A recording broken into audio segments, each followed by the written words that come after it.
आप देख रहे हैं अपना बिहार। बिहार में नगर निकाय चुनाव टल गया है। 10 अक्टूबर को होने वाले चुनाव में आरक्षण को लेकर नियमों का पालन नहीं करने को लेकर पटना हाईकोर्ट ने नाराजगी जताई और हाईकोर्ट के इस फैसले के बाद निकाय चुनाव टाल दिया गया।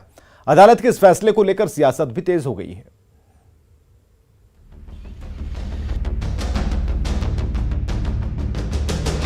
बिहार में नगर निकाय चुनाव को लेकर बड़ा फैसला मंगलवार को पटना हाईकोर्ट से आया, जिसके तहत 10 अक्टूबर से प्रदेश में होने वाले शहरी निकाय के चुनाव को टाल दिया गया है। हाईकोर्ट ने आरक्षण के मसले पर नाराजगी जताते हुए ये फैसला लिया। दरअसल पटना हाईकोर्ट ने अपने आदेश में कहा है कि बिहार सरकार और राज्य निर्वाचन आयोग ने पिछड़ों को आरक्षण दिए जाने को लेकर सुप्रीम कोर्ट के आदेश का पालन इस चुनाव प्रक्रिया में नहीं किया।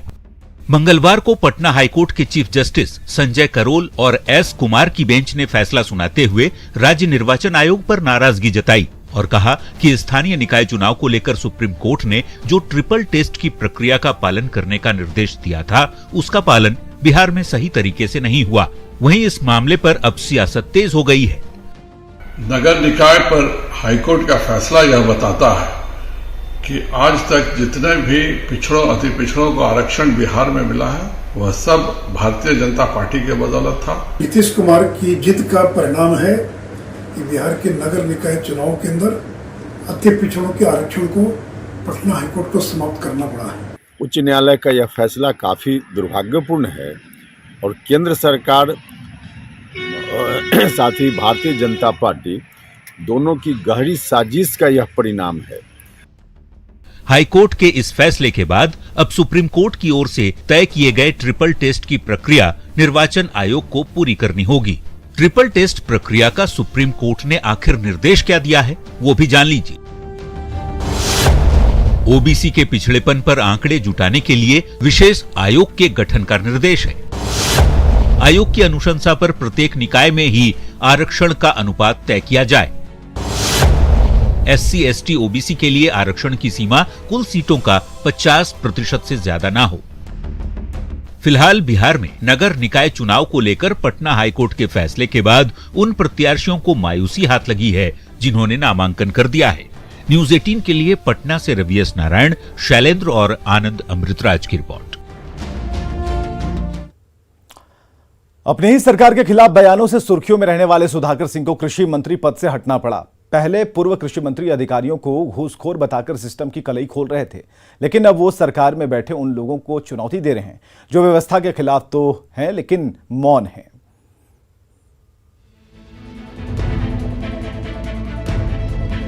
सिस्टम पर सवाल उठाना सुधाकर सिंह को भारी पड़ गया। नीतीश कुमार से तनातनी का नतीजा ये हुआ कि सुधाकर सिंह को महज 1.5 महीने में ही कृषि मंत्री की कुर्सी को त्यागना पड़ गया। लेकिन मंत्री पद से हटते ही सुधाकर सिंह ने बता दिया कि व्यवस्था के खिलाफ उन्होंने बगावत का बिगुल क्यों फूका और उन्हें क्यों मंत्री पद से इस्तीफा देना पड़ गया। सत्ता में हम आए हैं बदलाव के लिए, हम सत्ता में यथास्थिति बरकरार रखने के लिए नहीं आए हैं।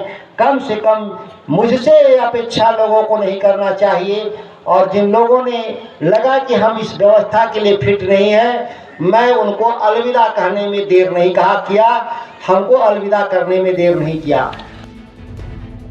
व्यवस्था के खिलाफ खुलेआम बिगुल फूंककर सुधाकर सिंह अपनी कुर्सी का बलिदान दे चुके हैं।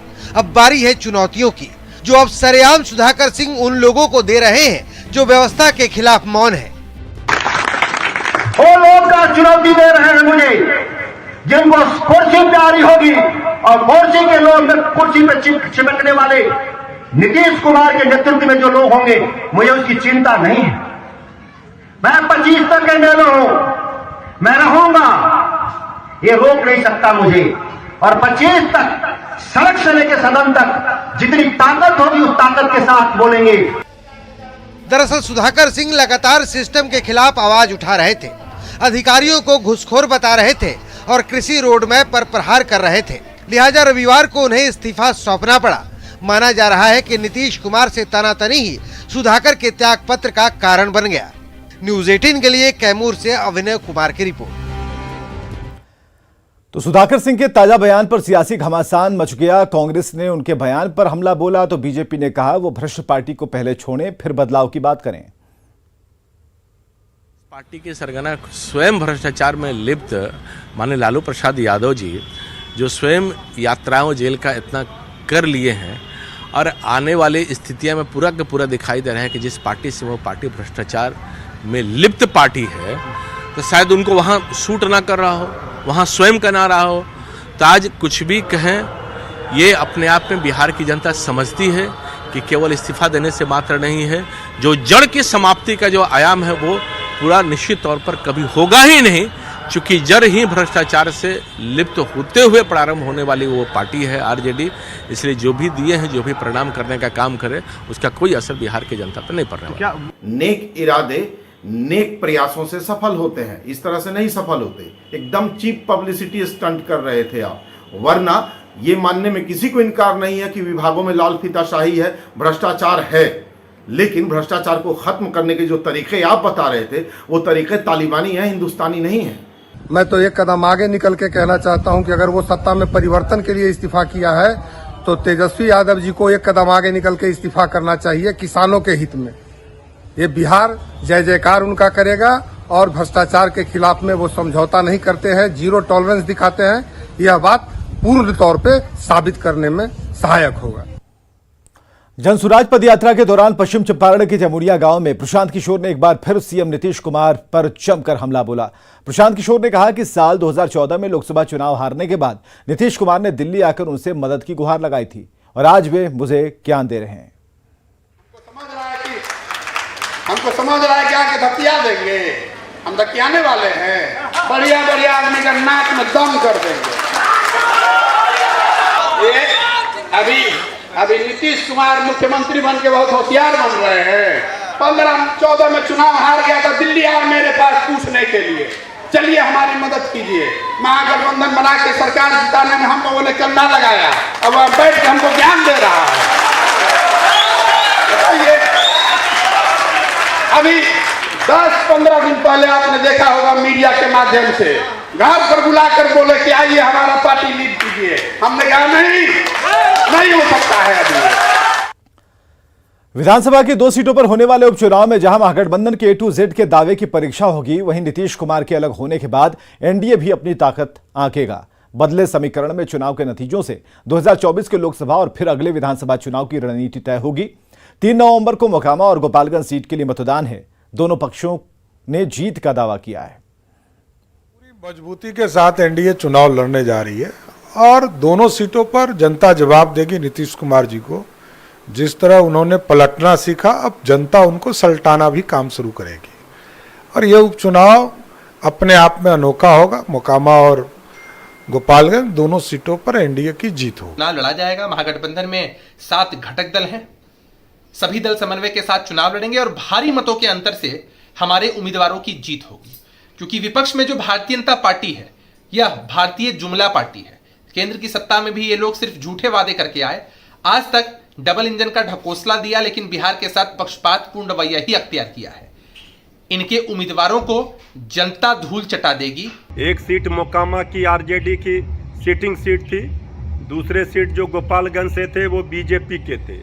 दोनों सीटों पर महागठबंधन की जीत होगी और बीजेपी जमानत बचाने के लिए संघर्ष करेगी। और अगली खबर है गोपालगंज से, जहां मंदिर में भक्ति गीत बजाने से मुस्लिम समुदाय के लोग आक्रोशित हो गए और गाना बंद नहीं करने पर गांव वालों की पिटाई की। जिले के डीएम ने मामले की जांच के आदेश दिए हैं।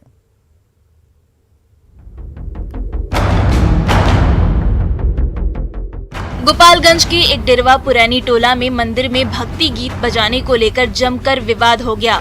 मुस्लिम समुदाय के लोगों पर हनुमान मंदिर में महिलाओं की पिटाई करने का आरोप भी लगा है। गोल्डन अहमद, सोबराती अहमद और सदीदन खातून पर नामजद एफआईआर दर्ज की गई है, जबकि 15 से 20 अज्ञात लोगों के खिलाफ भी एफआईआर दर्ज की गई है। पीड़ितों की माने तो मुस्लिम समुदाय के लोगों ने हनुमान मंदिर में पूजा करने गई महिलाओं की तब पिटाई कर दी जब उन्हें मंदिर में बज रहे भक्ति गीत को बंद करने को कहा गया। जब गाना बंद नहीं हुआ तब वहां मौजूद 3 हिंदू महिलाओं की पिटाई कर दी गई। थाना में आयल बने कार्रवाई करे खातिर। क्या हुआ था? मार हुआ था मंदिर पर गाना बजाने के लिए, पूजा करने के लिए, और लड़की लोग आता है पूजा करने के लिए तो लोग बैठ कर छेड़खानी करता है वहाँ। कितने लोग घायल हैं? हमने का 3 आदमी घायल है और कुछ इनका लगल है। घायल महिलाओं को सदर अस्पताल में भर्ती कराना पड़ा। जिलाधिकारी ने पूरे मामले में संज्ञान लेते हुए स्थानीय पुलिस को कार्रवाई के निर्देश दिए हैं। कल पीड़ित पक्ष ने लिख के दिया है थाने पे, जिसपे सुसंगत धाराओं में प्राथमिकी दर्ज की गई है। और जो मूल विषय है कि आखिर एक समाज में, एक गांव में रहते हुए कैसे इस तरह के विचार किसी के दिमाग में पनप सकता है कि आप ये आरती नहीं गाइए, आप भजन मत गाइए। तो इस बिंदु पर भी एक शांति समिति का गठन करके बैठक की गई है। सभी स्थानीय लोग, सभी दोनों तरफ के लोग बैठ के भी शांति समिति का गठन किए हैं और पुलिस के द्वारा लगातार चौकसी बरती जा रही है। गांव में ऐसा तनाव तब हुआ जब नवरात्र का त्योहार चल रहा है। ऐसे में सवाल है कि एक ही गांव में रहने वाले लोग क्यों हुए हमलावर? क्या गीत बजाने से माहौल बिगड़ता है? पुलिस शांति बहाल में क्यों फेल हुई? शांति समिति की बैठक पहले क्यों नहीं बुलाई गई? पूजा आयोजनों में क्यों बार बार फेल हो जाती है शांति समिति? न्यूज़ 18 के लिए गोपालगंज से गोविंद कुमार की रिपोर्ट। बिहार में सरकारी कर्मचारी और पुलिस वाले ही शराबबंदी की पोल खोल रहे हैं। बेगूसराय में एक वीडियो वायरल हो रहा है जिसमें देखा जा रहा है कि किस तरह दुर्गा पूजा के मेले में ड्यूटी पर तैनात पुलिस का जवान शराब के नशे में धुत है। हालात ये है कि वो ठीक से चल नहीं पा रहा था। पुलिस जवान को इस तरह देख कुछ युवकों ने उसका वीडियो बनाया और सोशल मीडिया पर वायरल कर दिया। जवान का नाम संजय पासवान है, जो लाखों थाने में तैनात है। और ये पूजा में देखिए, ये देखिए, वाह, देखिए बोतल भी जेब में है। नहीं नहीं छोड़िए, मेला में नहीं करना चाहिए। देखिए बिहार सरकार इतना मुस्तैदी। जमुई से बड़ी खबर है, जहां पुलिस वाहन दुर्घटनाग्रस्त हो गई है। खाई में गिर गई है गश्ती वाहन। 3 पुलिसकर्मी इस दौरान इस दुर्घटना में घायल हुए हैं। भरड़ थाने के पेंगी गांव के पास यह हादसा हुआ है। सूचना के आधार पर पुलिस की टीम छापेमारी करने के लिए पेंगी गांव जा रही थी और इसी दौरान ये गाड़ी दुर्घटनाग्रस्त हो गई, जिसमें 3 पुलिसकर्मी घायल हो गए हैं। भोजपुर पुलिस ने 5 अलग अलग मामलों में कार्रवाई करते हुए 7 अपराधियों को गिरफ्तार किया है। वहीं 18 बालू के अवैध खनन में संलिप्त लोगों को गिरफ्तार किया गया, जिनके पास से देसी कट्टा, कारतूस और 200 ग्राम हेरोइन बरामद की गई है।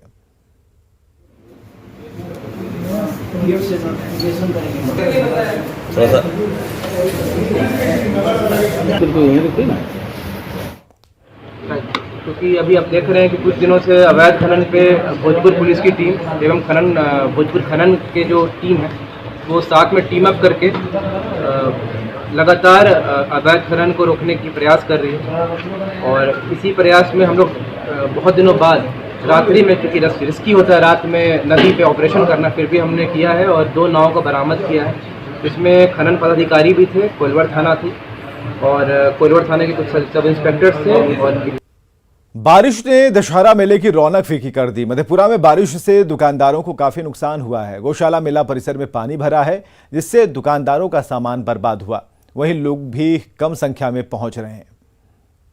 आज नवमी पूजा है और आज से विजयादशमी कहें या दशहरा के मेले की शुरुआत जो है वो हो जानी है। लेकिन मौसम ने एक करवट बदला है और करवट के बाद जो है काफी आज सुबह से ही बारिश हुई है और बारिश के बाद आप देख सकते हैं जो किस तरीके से मेला ग्राउंड में जो है वो पानी लगा हुआ है। जो दुकानदार थे, छोटे मोटे दुकानदार, जो इस आशा में यहाँ पे दुकान लगाए, जो मेला में वो काम करेंगे और उससे बिक्री से उनका परिवार जो है वो चलेगा, लेकिन एक निराशा जो है इस बारिश ने उस पर पानी फेर दिया है। आप देख सकते हैं इस दुकान का नज़ारा हम दिखाएंगे, जो किस तरीके से जो फ्रिज है, फ्रीजर, डीप फ्रीजर को ये लोग ऊपर रखे हैं और ये बता रहे हैं जो यहाँ पे इसमें पानी भी चला गया और जो सामान ये रात के लिए, शाम के लिए तैयार किए थे, वो सारा सामान जो है वो अस्त व्यस्त पड़ा हुआ है। दुकान में पूंजी जो फंसा है, सब दुकान का पूंजी नाश हो गया। कितना का पूंजी लगा था? लमसम 50,000 से।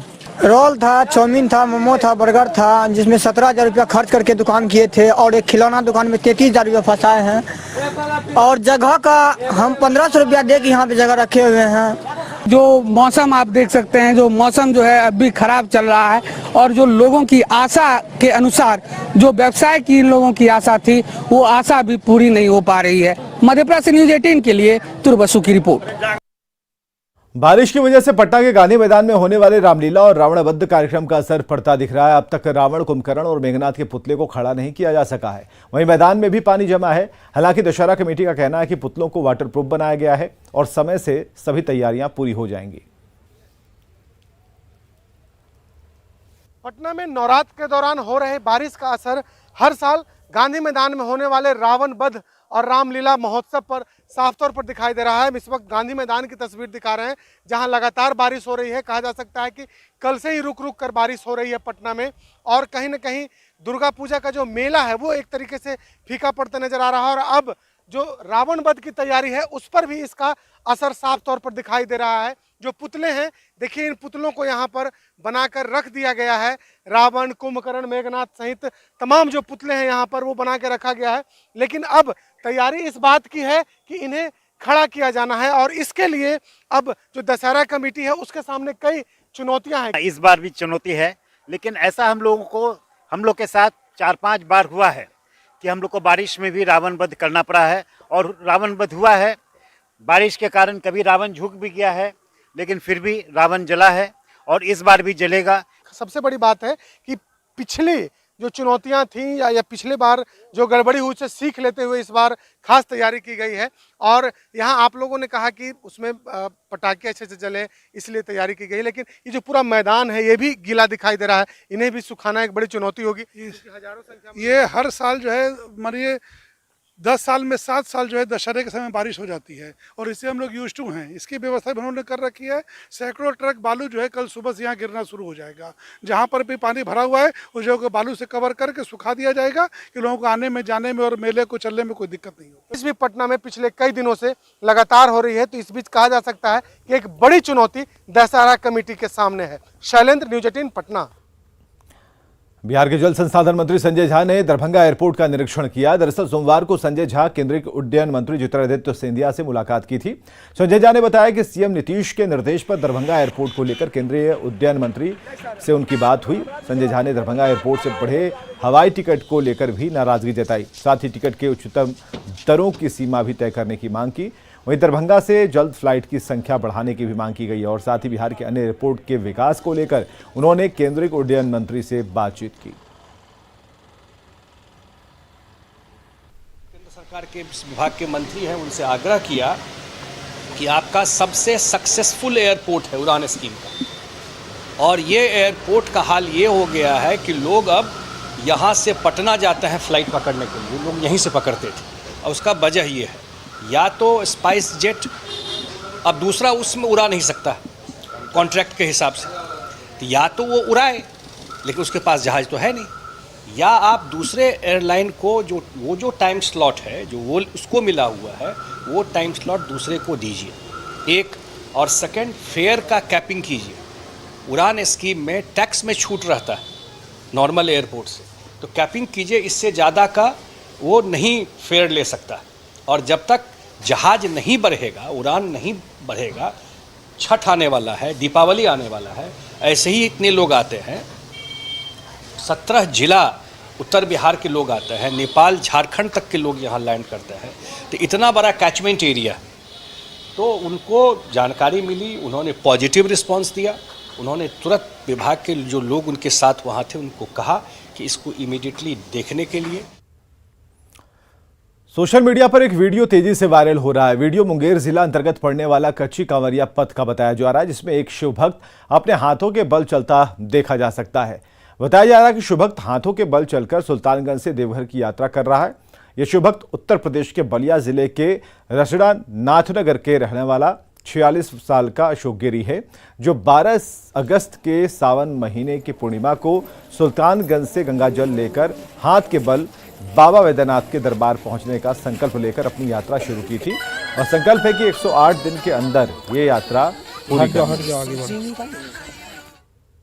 सावन पूरा हुआ तो पूर्णिमा के दिन हमें गुरु जी का कृपा, कानों के कुंडल यात्रा में बिच्छू दंड के रूप में गिरे हैं। अब धीरे धीरे गुरु जी पावर दे रहे हैं। 108 दिन का संकल्प लेके मन में चले हैं, ब्राह्मण देवता से पूजा करा के। और बाबा बासुकीनाथ भी जाना है 54 दिन में, हाफ माला में, एक माला में वहाँ पहुँचना है। अब गुरु जी के कृपा बन रहा है। यहाँ तो 51 दिन आज हो गया, 30 किलोमीटर। और आगे देखिए जोहार झारखंड।